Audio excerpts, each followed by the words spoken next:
Rice dog పెట్టేశాను. మళ్ళీ నేను తెచ్చుకోలేదండి, అయిపోయింది.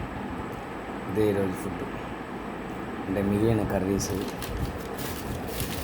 ఏదో పప్పు ఉంది, సాంబార్ ఉంది, నంచుకోవడానికి కొరకు. ఇదే ఈరోజు ఫుడ్. ఇంకా ఇక్కడ కూడా ఏం లేదు, కర్రీ ఏదో ఉంది, చట్నీ. ఇదే ఈరోజు ఫుడ్. రైస్లు అసలు లేదు. బట్ వంశీ గారు బెంగళూరు నుంచి 10,000 పంపారు, ధర్మకారం. అంతే, అదే ఆనందం, అదే కడుపు నిండింది.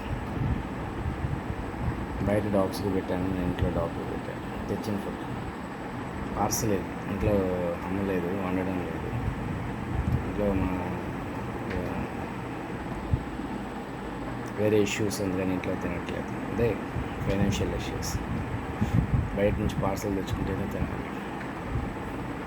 తెచ్చిన పార్సల్ అదే మధ్యాహ్నానికి వచ్చి తిన్నాను, డాగ్స్కి వాటికి సరిపోయింది.